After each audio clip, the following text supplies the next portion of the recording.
So let's start with what's really making waves. This excuse from Deontay Wilder that the costume, that the outfit wore him down. That's the reason he was rubber-legged. First of all, now it's coming out. He trains with a 40-pound bodysuit, so he should be able to withstand that. Second of all, it's not the 40 pounds he had on. To me, it's the 40 pounds that Fury has on him, the good big man.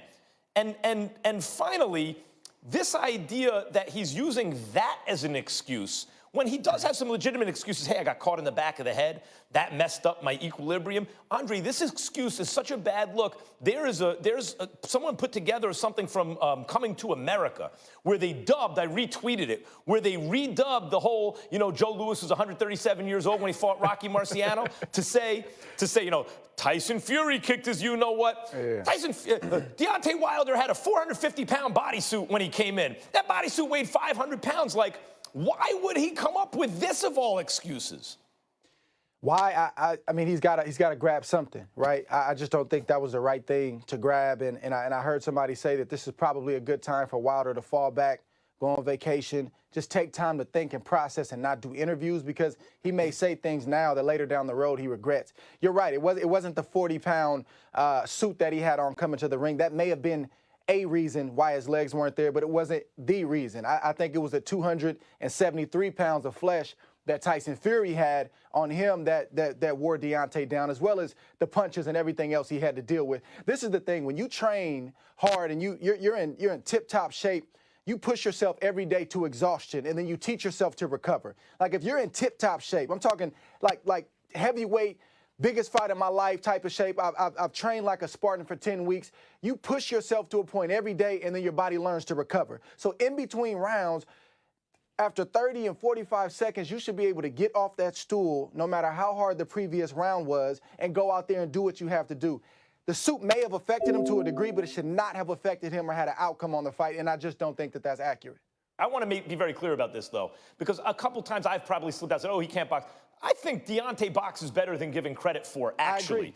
It's really not a knock against Deontay. The reason I don't want to see an immediate third fight is, sure, he always has a puncher's chance. Even then, we'll be on pins and needles early in that fight because that's how hard Deontay hits. But I think more of him than just a puncher looking to land a lucky punch. Why would he reduce himself to that, where if he builds himself back up properly, not taking an immediate third fight, he can achieve greatness, maybe greatness again if you already consider him great. I want to get to Mark Breland. Mark Breland threw in the towel. We discussed on the air, and I've been criticized for this, and by people who don't pay attention, I suppose. I don't think it was a bad stoppage by Mark Breland, but I think there's a legitimate case to be made that Deontay deserved the chance to fight on because JD's, his other trainer, said, I would have let him go. Number one, it's the heavyweight championship of the world. It's not a prelim fight or a guy who's getting 5 or 10 grand and he's taking a beating and he has no chance to win because he's not a puncher. I do believe, even if it sounds barbaric, a champion, 2 undefeated heavyweight champions fight with the title on the line, that guy has the right to take risks with his life that others do not on the altar of greatness. He has a right to check. Now, I wouldn't dispute Breland's stoppage. If someone said, push comes to shove, was it a good stoppage? I'd say, yes, I come down on the side of Breland. But I think reasonable people can argue about it without the virtue signalers coming out and shouting them all down. So I do agree with Breland, but I could see someone letting that fight go on a little longer, too. Your thoughts? Well, you can always let a fight go on, a little bit longer, and that wasn't the first time Deontay Wilder was in trouble. I think if we're all honest about this, Deontay Wilder was literally on shaky legs for the majority of the fight. And if you know boxing, you get the sense that something was going to happen and it was going to be imminent. If Tyson Fury was able to land up the right kind of shot that he wasn't able to land a couple rounds before the stoppage, maybe round 5 and round 6, he just couldn't get the right shot. You got the sense that he was getting ready to get that shot in the corner, and I think it was a good stoppage. Now, let me say this about Deontay Wilder. He already checked the heart box by getting in the ring because it takes a lot of courage to get into a boxing ring. There were several moments in that corner where Deontay Wilder, he looked visibly beat up. He could have leaned into JD's and said, Coach, stop the fight. He didn't do that. We know Deontay Wilder has heart. Deontay Wilder going out on his shield, Deontay Wilder getting knocked out cold. We're not going to give Deontay Wilder any more credit for his heart than we would if he got stopped on his feet the way that he did. We're even talking about a third fight right now because the trainer, Mark Breland, did what he was supposed to do. Imagine the optics, Max, if Deontay Wilder gets knocked out cold, face first, or if he's left in a heap in that corner. You really think a third fight would sell? You really think Deontay Wilder would be in a position psychologically and mentally to Breland demand? made him money. Yep, and he's going to get fired for it. The fact that we're even talking about this is credit to Mark Breland. We're in a sport where right is considered wrong and wrong is considered right.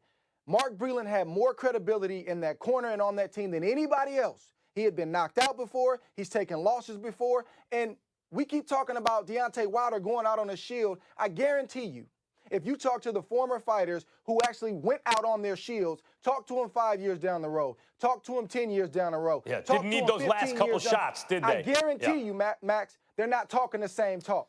Yeah. Mark Breland did what he was supposed to do. First of all, let me finish this one point. Yeah. Mark Breland showed a lot of courage. Deontay Wilder showed courage by not quitting, but Mark Breland showed a lot of courage. He did the right thing, even if that means him losing his job. He should, if he's going to lose his job over, if he's going to lose his job because they want a different trainer, fine. If he's going to lose his job over the corner work, that's ridiculous because he may have saved his life. I understand that. By the way, a couple of things there. The reason you let the fight go on if you're JD's is not because he gets to go out on his shield. It's because Deontay hit so hard that there's a non-negligible chance that he could actually win still, even if it looks like it's over. Not on that night, Max. Probably not. He landed his best shot early in that fight, and Tyson Fury walked straight through. Andre. You know, like I know, punishment weakens the punch. No doubt. I'm saying probably not. Probably not. Maybe it's a 1% chance or a 2% chance, but it ain't a 1 in a million chance. Like there's some guys where like something absurd would have to happen. Deontay hits that hard, so I understand having faith in that power till the bitter, bitter end. I've seen things like that happen in a boxing ring before. The question is, do you risk a guy's permanent health on the tiny chance that that happens? And what I'm saying is, with those kind of stakes, I understand the point of view from JD's. Yeah, I would let it go on a little longer. I also understand this. You could have stopped that fight a round or two before you did, and I would have been okay with that too. I don't think you had to let the fight go on that long. All I'm saying is there are a range of acceptable outcomes in terms of corner decisions for me in a fight like that, given the stakes and given Deontay's power. That's my point. But if Breland loses his job over that, that's really, really a bad look. Andre, final thoughts. Man, it was a tremendous fight. I think the fight exceeded expectations in my mind. It was big drama. Not a lot of people thought that Tyson Fury could win by knockout. He did that. I commend Deontay Wilder for having the courage that he has. And people have to remember this. Deontay Wilder got a late start in the sport of boxing. He didn't have the formative years of training that I did and many other guys had. He still went on to win a bronze medal, and he's still considered one of the most feared men in the sport, and he became a heavyweight champion. So Deontay has nothing to hang his hat about.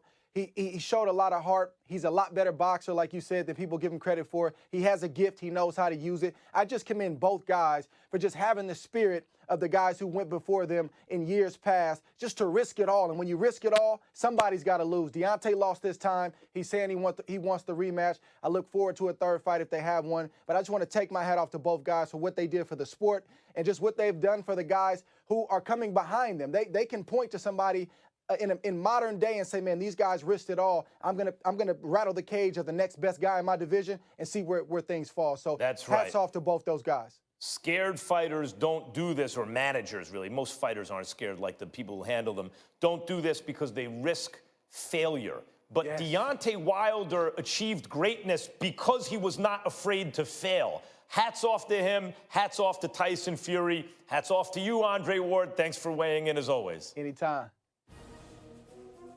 Next, it's your turn to ask me the questions. Max me anything.